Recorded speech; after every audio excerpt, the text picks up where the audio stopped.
Hello and welcome back to Your Money, Your Mission, the show that helps you maximize your wealth by turning complex financial situations into actionable advice.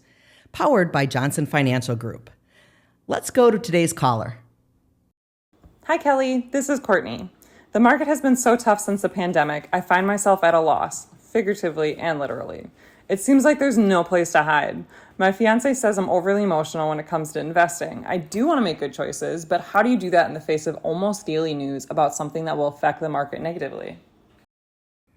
Courtney, there is a lot in that question, and I have just the person to address that. With me today is Joe Meyer. He is an attorney, but also the Director of Wealth Strategy at Johnson Financial Group. Joe has extensive experience in estate and financial planning and is also our resident expert as to behavioral finance. Thank you for being with us today, Joe. Thanks for the invitation, Kelly. Joe, there's a lot in that question for Courtney. The markets have been rocked repeatedly, and the last couple of years, investors are very concerned. What do you think the key is to weathering this extended storm? So there is a lot to that question. So let's start here. Because I think Courtney's question has an assumption built into it, and that is the thing to focus most on for financial success, right? For financial happiness, whatever Courtney wants from her assets is investment performance. And the reason for that, that's a logical conclusion to take, is we've got, right, entire networks built around financial performance and investing. We have, if you look at the content out there, financial investing-based content, it dwarfs any other thing that is a indicator of success for people financially. But when you really look at the numbers, and there are some really good studies, Vanguard's done one, Russell's done one. Vanguard's is probably the most famous. And you look at what it takes for somebody like Courtney to be financially successful. And by the way, that depends on how Courtney defines that, first of all. But when it comes to financial success, there's sort of three factors. One is, in fact, investment performance, right? Obviously, the more our investments grow, the more that success we get.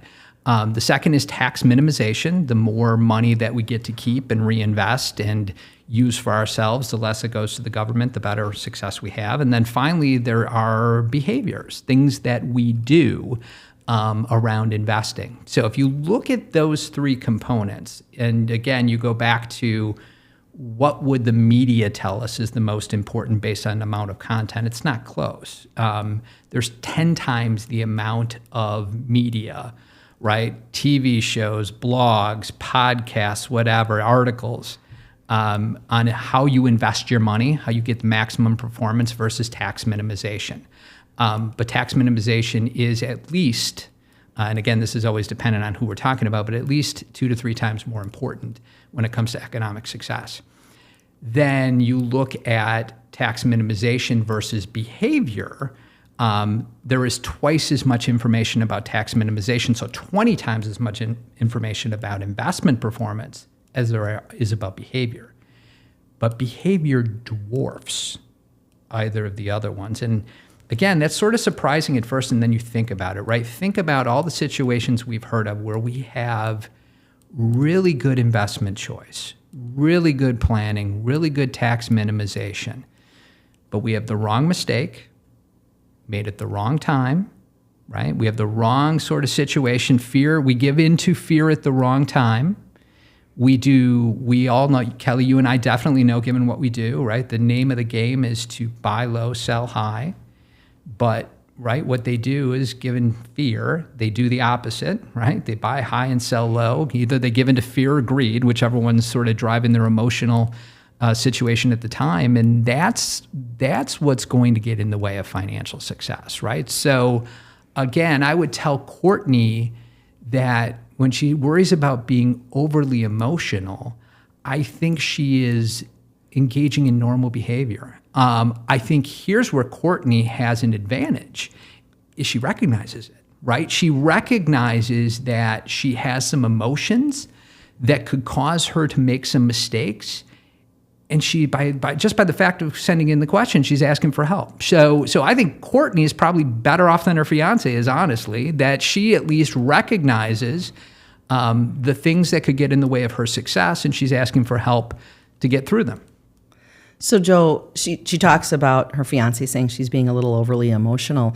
But this is not a gender thing, is it? No, in fact, it probably flips the other way. So let's start with some neuroscience, because, right, you don't have a great conversation without first starting with neuroscience. So from a neuroscientific perspective, and this kind of science has come really into bear in the last 10 years or so, especially neuropsychology, right? Why does our brains cause us to do what we do, right? That's the nature of neuropsychology. So if you look at, because now they can look into our brains, right? And they can watch us when we make decisions and see what portion of our brains light up. What you will find is that when human beings make decisions, the portion of our brains that light up is a portion of our brain that doesn't understand numbers, doesn't understand words, isn't logical, it's emotional. So all of us, every single one of us, men, women, old, young, make decisions from emotion. It's just true. It's neurological. So when you sort of accept that decisions are made in a part of our brain that doesn't understand numbers and letters and words, what Courtney is recognizing is human. It's not gender related at all. And so what the science tells us is that when we make decisions, we have portions of our brain that are screaming at us, from lack of a better description. And some of that's psychological, some of it's evolutionary, some of it's neurological, but it results in these sort of characterizations that we have to watch out for when we're advisors. We have to watch out for when we're investors, because we characterize them as biases. And we got to watch out for these biases when we make decisions. So the first one of those biases that Courtney's struggling from, you're struggling from, I'm struggling from, we all struggle from, is something called loss aversion. And what loss aversion tells us is that when we have a decision that results in a loss, okay? So let's say we have a decision that results in a $100 loss, and we have a decision that results in a $100 gain. So we have two decisions, one that's a $100 loss, one that's a $100 gain. Rationality, right? Economics would tell you that the pain of that loss is equivalent to the joy of the gain. It's $100 either way. What the truth is, and this has been highly studied, and it's true across, this study has been done many, many, many times, and they always come out with the same conclusion, is the pain of the $100 loss is twice as acute, twice as painful as the joy of the $100 gain. Now, what does that tell us when it comes, okay, so that's how we experience loss and gain. Now, what does that tell us when it comes to how we make decisions? Our brain, right, like, don't touch a hot stove, right? Our brain is wired from the time we are little kids to avoid pain. And so what our brain is telling us is if the loss is more painful than the gain, take action that will not create loss, right? What other people might call be conservative in the financial markets. So that's issue number one. Issue number two is this thing called regret aversion. And what regret aversion tells us is that already painful loss, what loss aversion, gets even more painful. In fact, 4 times as painful if the loss was due to a decision we made. Well, that's what Courtney's saying, right? Right. I don't want to make any decisions, because if I make a decision and I'm wrong, it's going to hurt. Right. And if it's my mistake, it's going to hurt even more. Hurt even more. So that raises the third bias, which is something we called herd mentality. And what herd mentality tells us is herd mentality is actually a protective response from our brain that says, if we know that loss is painful and we know that decisions we make that cause loss is painful, let's not make decisions. Let's, in fact, go with the crowd and just do what everyone else is doing. Because if we're doing what everyone else is doing, then we can't feel bad about it, right? We simply are just following the crowd. It's not something that's going to cause pain. So again, our brain is neurologically saying avoid pain. But now let's think about that from an economic perspective, Kelly, what you and I do. If we follow the crowd, by definition, we buy high and sell low. We do the exact things that you should not do to have economic success. So what Courtney is thoughtfully sharing with us is my brain is screaming at me. It's telling me to do things that I know are wrong, and I don't know what to do about it, and people around me are telling me stop being so emotional. Completely wrong advice, right? Completely wrong advice. What we should be saying is, and what we say to our clients is, you've got to recast the loss. And what I mean by that is, unless you're Scrooge McDuck, and I always use the Scrooge McDuck comparison, right? Do you remember Scrooge McDuck, Kelly? I sure do. So Scrooge McDuck, the embodiment of Scrooge McDuck is there's a duck, obviously. It's an animated duck. It looks like Donald Duck, but I think he wears a monocle or something like that. And every time you see Scrooge McDuck, he's rolling around in money, because for Scrooge McDuck, the ultimate sign of happiness is to actually physically be involved rolling around in money. Well, again, I know if we were to turn on, right, CNBC or Fox Business, or we were to watch one of our competitors' ads right now, we would hear messaging that indicates that our clients are just human embodiments of Scrooge McDuck, right? That everyone just wants more. That's not my experience. Is it your experience, Kelly? No, it's not. It's not right? So I think people want more impact. I think people want more of what their power adjective is. It might be success, it might be fulfillment, it might be happiness, right? So the first thing to do is to recast what money means to you. Why is money important to you?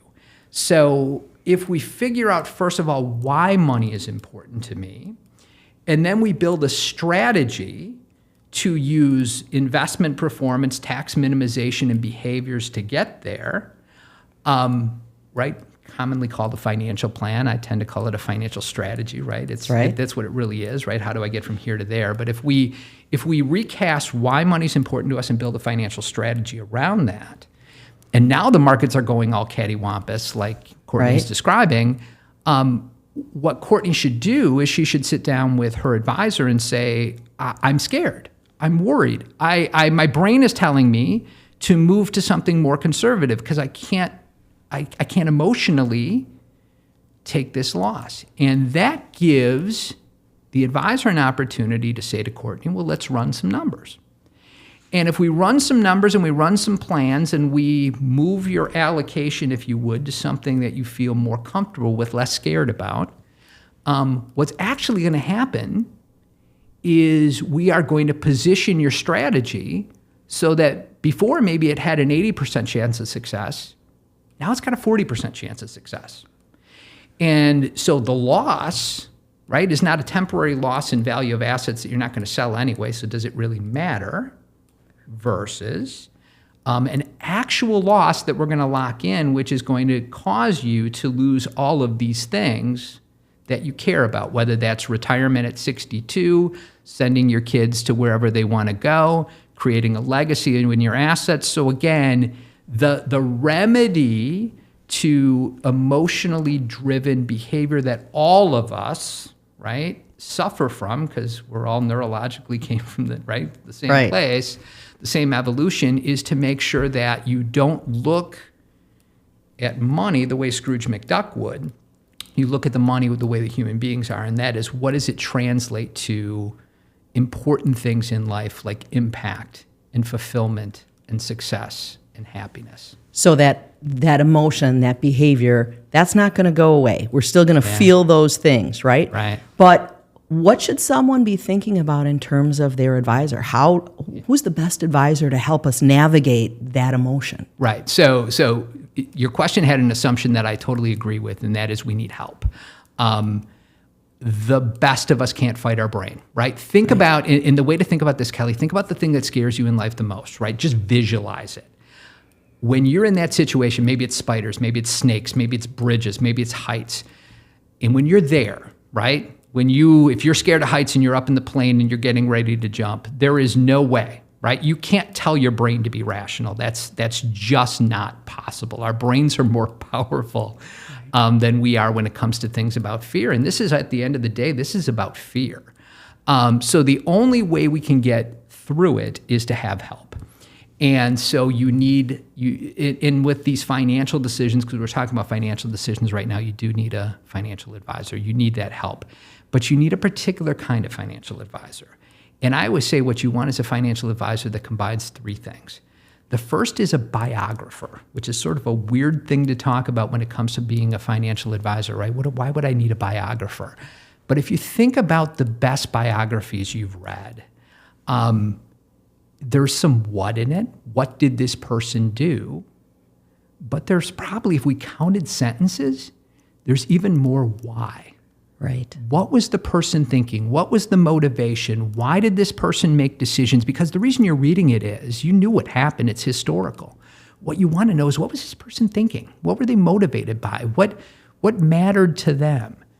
A great plan, right? A great plan, one that allows us to fight back on our brain, for lack of a better description, is one that's built on important whys, on important motivations. Who are the people that are important to you? What do you want for them? How do you want your assets to impact those people, starting with you? So you need somebody that has the patience, the thoughtfulness, and the curiosity to uncover and capture your story, and that's a biographer. So the first thing you want is a biographer. By the way, and here's the way to know whether you have a biographer or not. If you have a first meeting with a financial advisor and they're talking about them and not you, you don't have a biographer. If you meet with a financial advisor and they're telling you about their process as opposed to asking about what you want, you don't have a biographer. Even if you have a meeting with a financial advisor and they're asking you what you own, so at least it's about you, but they're having conversations about stuff and not people, you don't have a biographer. So a biographer. The second thing you want is an analyst. And the reason you want an analyst is, I'll tell you a real quick story about Michael Phelps, of all people. So how do we get to Olympic swimmers from talking about analysts? Michael Phelps, I don't know if you remember, Kelly, but in 2008, I think we all remember in 2008, Michael Phelps won more gold medals than any Olympian in the history of the Olympics. Michael Phelps' best event, right? So he won 8 gold medals. His best event, the one that was locked and loaded, was the 100 butterfly. And I don't know, I mean, most people don't remember the 100 butterfly race, but I think when I describe it, this might come back to you. So Michael Phelps is in the 100 butterfly, and the announcers are sort of talking about it, and the race is closer than it should have been, right? Michael Phelps always did blow out the competition on this event, and this one was a little closer than it should have been. But Michael Phelps won, and he won by a decent amount. And he, at the end of the race, this is what everyone will remember. Michael Phelps, who was sort of a calm, chill dude, right?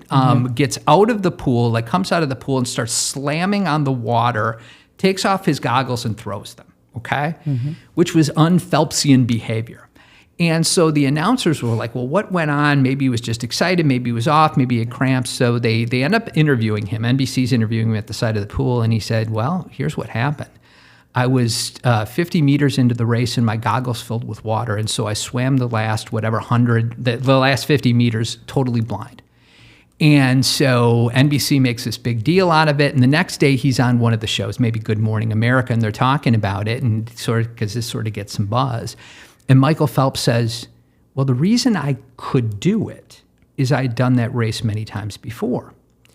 And the person asked, what do you mean? And Michael Phelps said, well, I knew my goggles might fill with water, or something like that might happen. I might lose my goggles. And so my coach, Bob Bostad, and I had several training sessions where I swam all of my races completely blind. And so I just knew what the cadence was. I knew what I had to do, and that's why I won. I share the Michael Phelps story because what you need, remember what's going on is the market's going down, you're getting scared. Right? You're not knowing what's going to happen. You don't know what it means, but you know it's not good. If all your advisor's ever telling you is, based on the average growth rate in the market, your assets are going to grow at 6% and you're going to be just fine. Well, we know that's not how markets work, right? That 6% is 30 up, 20 down, right? That's what happens. So what you need to do is you need an advisor that Phelps's your estate plan or your financial plan, right? That actually says if our timing is terrible, the plan still works. Or if our timing's terrible, here's how we have to change our behaviors to make sure that the plan works. So they actually stress test your financial plan to make sure it works. So again, that's something an analyst would do. Think about what analysts do, right? They stress test financial situations. So that's the second thing you need. The third thing you need is a coach. And, you need somebody, because there's a distinction between an advisor and a coach. What's the distinction between the two? An advisor tells you what to do. A coach asks you what you think. An advisor gives you advice. A coach creates a connection.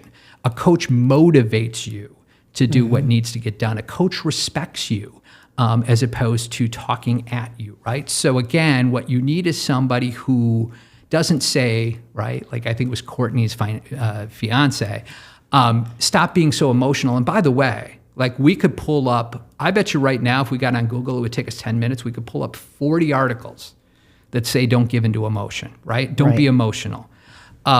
That's what an advisor would do, because ultimately, mathematically, it's correct. Right. But what a coach would do would say, I understand how you're feeling. I'm scared too. I'm worried. I'm empathetic. But we knew it would happen. We knew we'd get here. And we knew at the end of the day, these are the behaviors that we're going to engage in to get us where we need to go, right? So again, you need somebody that's empathetic, that understands, and then can help have a conversation with you about what matters and why, and how behaving in a certain way, giving into fear, will get in the way of will create the loss that you don't want, as opposed to the loss that doesn't matter. So again, biographer, analyst, coach. That's great, Joe. Thank you so much for being with us today. That is a really interesting topic that I know impacts all of us. I so appreciate you being here. Kelly, I always appreciate you. And thank you to everyone listening to Your Money, Your Mission. If you have a question wherever you are listening to this episode, you can simply go to the show notes and it will say submit a question. Click on the link, write your question, and hit submit. Also, be sure to subscribe so you don't miss out on future episodes of Your Money, Your Mission, the podcast designed to turn complex financial situations into actionable advice, powered by Johnson Financial Group.